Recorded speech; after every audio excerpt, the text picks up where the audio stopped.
السلام علیکم ورحمۃ اللہ وبرکاتہ۔ آپ کو ایک مرتبہ پھر حقائق مقدس یوٹیوب چینل پر خوش آمدید کہتا ہوں۔ آج میں پھر آپ کی خدمت میں ایک اور واقعہ لے کر حاضر ہوا ہوں جس کا عنوان ہے بے وقوفوں کا چیمپئن۔ ایک دن بادشاہ نے بڑا عجیب و غریب حکم دیا، ملک بھر سے بے وقوفوں کو اکٹھا کر لیا جائے۔ ان میں سے جو سب سے بڑا بے وقوف ہوگا اسے انعام دیا جائے گا۔ انعام کے لالچ میں سینکڑوں بے وقوف دربار میں اکٹھے ہوئے گئے۔ بادشاہ نے ان میں بے وقوفی کے مقابلے کروائے۔ فائنل راؤنڈ میں جو شخص جیت گیا اسے بے وقوفوں کا چیمپئن بنا دیا گیا۔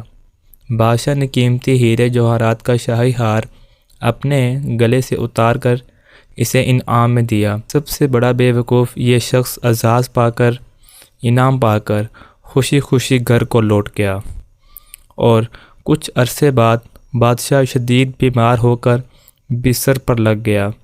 اس کی بیماری کا سن کر سب سے بڑا بے وقوف بھی ملنے کے خیال سے آیا۔ بادشاہ بیڈ ریسٹ پر تھا، لیکن اس شخص کو بادشاہ سے ملاقات کی خصوصی اجازت دی گئی۔ بے وقوف شخص نے بادشاہ سے حال پوچھا، کیا حال ہے آپ کا؟ تو بادشاہ بولا، اس شخص کا حال کیا پوچھتے ہو جو ایسے سفر پر جا رہا ہے جہاں سے واپسی ممکن نہیں؟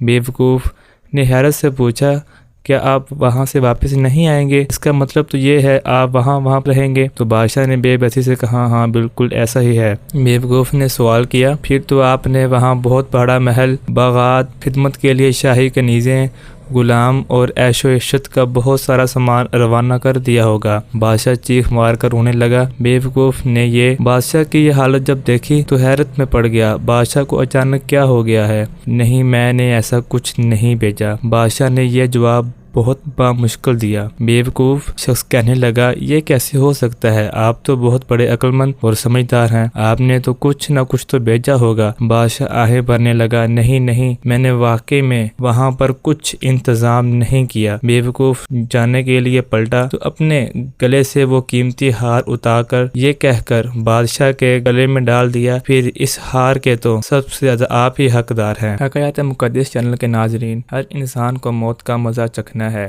کیونکہ اللہ پاک نے قرآن پاک میں ارشاد فرمایا ہے، ہر جان کو موت کا مزہ چکھنا ہے۔ ہم دنیا کی رنگینیوں میں اتنے مگن ہو چکے ہیں کہ ہمیں کوئی فکر نہیں۔ آخرت کی ہماری آنکھوں کے سامنے ہزاروں لوگ اس دنیا فانی سے جا رہے ہیں، لیکن ہمارے دل اتنے سخت ہو چکے ہیں کہ دل اس چیز سے عبرت حاصل نہیں کرتا۔ اللہ پاک قرآن پاک میں جگہ جگہ نیک اعمال اور بد اعمال کا ذکر کیا ہے۔ اللہ پاک نے قرآن پاک میں ارشاد فرمایا ہے، جو اچھے اعمال کرے گا وہ جنت میں جائے گا، اور جو برے اعمال کرے گا اسے جہنم میں بھیجا جائے گا۔ اس حساب سے تو ہم ابھی بھی بے وقوفوں کے اندر ہی شمار کیے جاتے ہیں، کیونکہ ہم قرآن پڑھتے ہیں لیکن عبرت حاصل نہیں کرتے۔ ہم آنکھوں سے گناہ کرتے ہیں۔ آنکھوں سے کیسے گناہ کرتے ہیں؟ موبائل پر طرح طرح کی بے حیائی والی چیزیں دیکھتے ہیں، اور ٹیلی ویژن پر طرح طرح کی بے حیائی والی چیزیں دیکھنے میں مشغول ہوتے ہیں۔ اور زبان سے کیسے گناہ کرتے ہیں؟ زبان سے ہم گناہ اس طریقے سے کرتے ہیں، اگر ہمیں کسی نے اچھی نصیحت کی لیکن ہم اس کی نصیحت نہیں مانتے، بلکہ الٹا غصے کی بڑھاس اس کے اوپر نکال کر اسے برا بھلا کہہ دیتے ہیں۔ اور اسی طرح اگر کسی نے ہمیں کوئی اچھی بات بھی بتائی تو اسے ہم لوگوں تک نہیں پہنچائیں گے۔ اگر کوئی ہمیں بری بات بھی بتا دے تو ہم اسے لوگوں تک اس طرح پہنچائیں گے جیسے یہ بہت بڑا کام ہے۔ یاد رکھیے، اسے غیبت کہتے ہیں، اور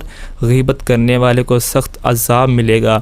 اسی طرح ہم کانوں سے گناہ کرتے ہیں۔ کانوں سے گناہ کس طرح کرتے ہیں کہ ہم فضول چیزیں جیسے گانے سنتے ہیں جو کہ سننا حرام ہے۔ اسے سنتے ہی معاذ اللہ جو گانے اور موسیقی والی چیزیں سنتا ہے، قیامت کے دن اس کے کان میں پگھلتا ہوا شیشہ ڈال لیا جائے گا۔ اللہ معاف فرمائے، ہم اس عذاب کو سہنے کے قابل نہیں ہیں۔ اللہ پاک ہمیں نیکیاں کرنے کی توفیق دے اور گناہوں سے کنارہ کشی کرنے والا بنا دے۔ یا اللہ ہم پر اپنا خاص کرم عطا فرما، آمین یا رب العالمین۔ میں اجازت چاہتا ہوں، پھر حاضر ہوں گا ایک اور دلچسپ واقعے کے ساتھ۔ تب تک اپنا خیال رکھیے گا اور دعاؤں میں یاد رکھیے گا۔ اللہ حافظ۔